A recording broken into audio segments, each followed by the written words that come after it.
Chrono Trigger is one of the most beloved RPGs ever made, but the lack of attention and love from its creators has always stung.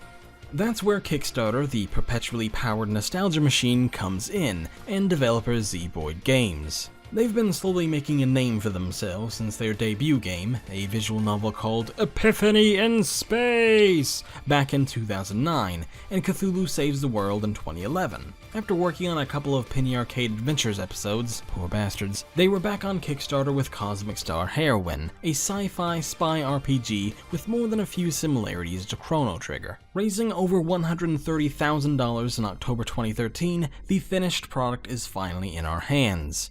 Now we must ask the age-old question of any crowdfunded game. How does it stack up to what was originally pitched? Last week, Yooka-Laylee taught us that just because a finished game is nearly identical to the initial concept, that doesn't make it a good game. Lucky enough for any Chrono Trigger or Zeboyd fans, I'm happy to say that Cosmic Star Heroine is no Yooka-Laylee.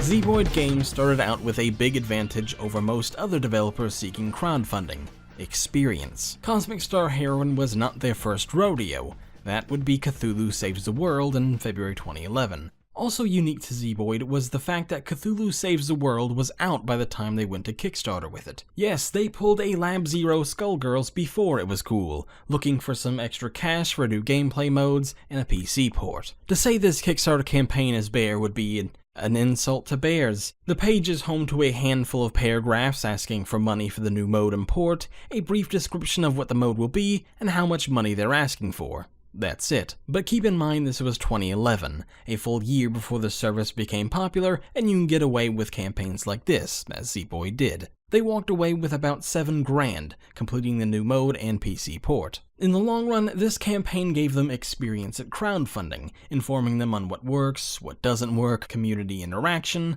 and all the behind-the-scenes fires you have to put out on a daily basis.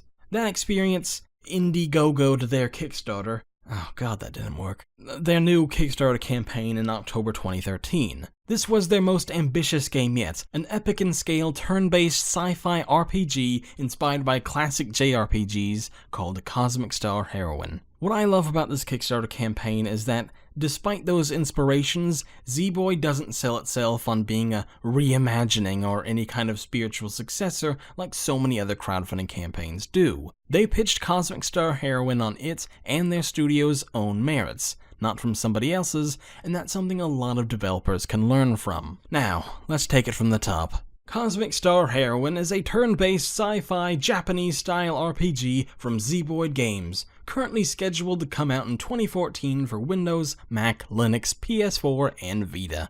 Okay, I didn't say the campaign was perfect. The estimated 2014 release date seems ludicrous now, and Zeboyd hit backers with delay after delay for years. The original campaign is pretty sparse, but not as bad as Cthulhu Saves the World was. There's only a paragraph and some bullet points dedicated to the story, which is pretty light for a story-driven game, a list of characters, and another list of gameplay features. You play as Alyssa LaSalle, a top agent for the galactic government who always manages to save the day. One of those days, she stumbles upon a sinister conspiracy. This wouldn't be a sci-fi game without one of those, and her secret identity was accidentally outed by her own government in the process. LaSalle now finds herself surrounded by fans after the public discovers her heroic acts, but this also means the numerous enemies she's made along the way are coming after her. Most crowdfunded games really start to differ from their pitches in the gameplay department. There are a few tidbits listed here under the unique features section, which makes the promises of a good old-fashioned classic turn-based RPG, a 16-bit art style, and animated cutscenes reminiscent of the Sega CD and Turbo Duo era pretty funny. Cosmic Star Heroine seems determined to not waste the player's time, as they repeatedly pointed out. You can save anywhere you want, and there are promises of brisk pacing and no separate battle screens to have to wait to load in and out of. There were also nice little features like being able to create your own spy headquarters and recruit your own companions, and the ability to just ignore the main plot and go sightseeing and shopping. Zeboyd even went so far as to write several blog posts about making the game and link them to the Kickstarter page. There's one for stats, making special abilities more useful, and combo abilities. And that's really all there is to the original campaign. It might not seem like much, but 6,414 people thought it was, enough to donate over $130,000. This was quickly shaping up to be Zeboyd's biggest game yet, and while there isn't much to talk about on the Kickstarter page itself, there is plenty to discuss in the 80 updates they put out. These updates are some of the most extensive I've ever seen, showing off early work-in-progress builds for everything from combat systems, to dialogue menus, to new enemies, and there are even posts for fan voting on enemy designs, and updates that talked about the developers going to trade shows and what their playable demos would be like. I'll spare us all the time and only go over the updates that deliver new info in the game itself, which is mostly the early ones and a general FAQ later.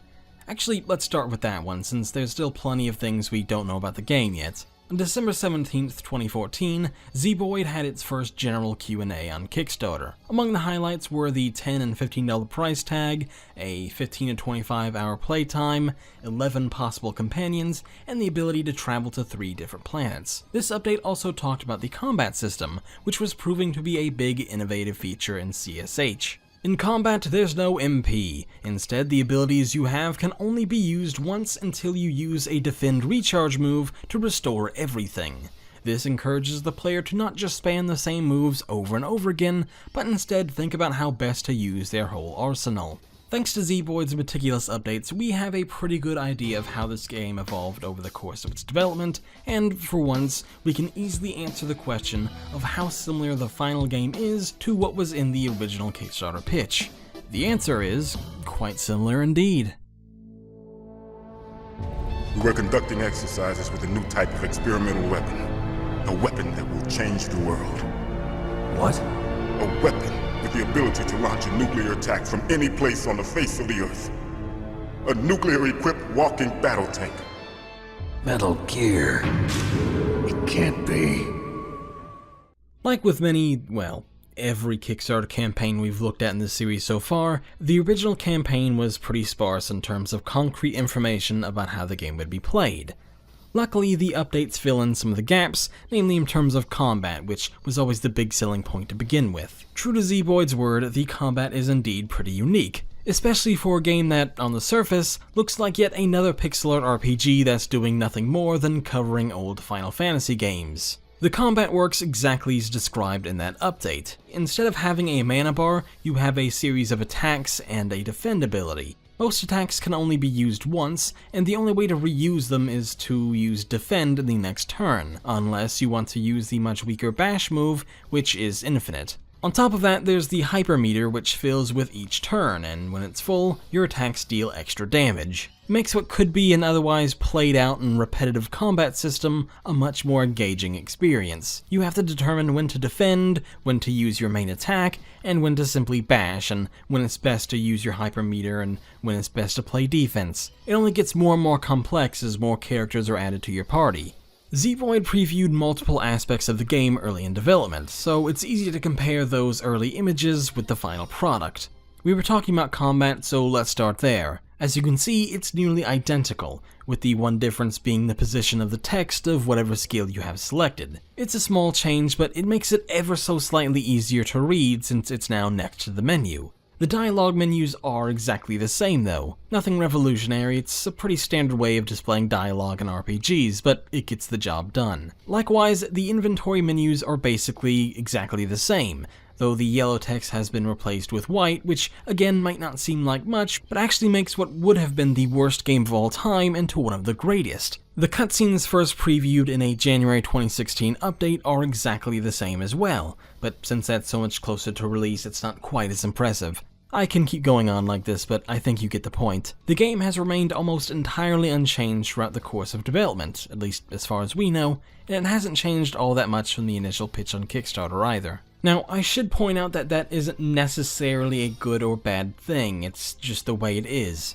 The same way it can be good for a developer to have an early vision of what they want their game to be like and stick with it, is the same way that it can be bad for a developer to refuse to change when they're presented with better options. There's only so much we can say about the development of any game, including one with as open a development process as Cosmic Star, so we can't really say what the game could have or really should have been outside the comparison to the Kickstarter pitch. In that regard, I have to give them high marks. They nailed the feeling of Chrono Trigger with a modern, or at least updated twist, and unlike with Yooka-Laylee, that dedication to the initial pitch didn't come at the expense of making a good game. It's worth pointing out that Cosmic Star Heroine and Yooka-Laylee were both campaigns driven by nostalgia in their crowdfunding endeavors, ironically enough releasing on the same day too. Because of this, it's a pretty blatant example of how that nostalgia can be used effectively, and how it can start you off with a nasty handicap. We'll be doing a full video on this later in the week, but Zeboyd used Chrono Trigger and probably some other RPGs at the time as well as a starting point to expand upon for their game, rather than setting out to simply recreate what inspired them. That's what they promised with their Kickstarter campaign, that's what they delivered, and that's why Cosmic Star Heroine is the better game of the two. There are still a couple of things missing, however. In an October 2015 update, Zeboyd announced that they signed with Limited Run Games to produce a physical PS4 copy. Limited Run does exactly as their name implies. They create physical copies, entirely for the PS4 up until this point, of indie games in limited quantities and sell them to collectors. One of their first games was their own Kickstarter project, Saturday Morning RPG, and have since released such crowdfunded games as Skullgirls and Thomas Was Alone, and they will soon do the same for Battle Princess Madeline and Plague Road. This is quickly sounding like an advertisement, so I'm going to move on to what I was going to say. The physical edition of CHS hasn't been released yet, and Zeboyd has only said that it may take a few months after the general release for it to go on sale. They've courted controversy with this actually, because we just can't have a crowdfunding campaign without controversy. They announced that of this very limited batch, Kickstarter backers will get the first chance to buy a copy, regardless of what tier they backed, though backers for the $200 tier up will get it for free. Luckily for non-backers, that's only 18 people. Limited Run only sells games in batches of anywhere from 1,000 to 8,000, usually on the lower end for lesser known games like Zeboyd's. We don't know for sure yet how many will be sold, but the developers did say more than 1,500.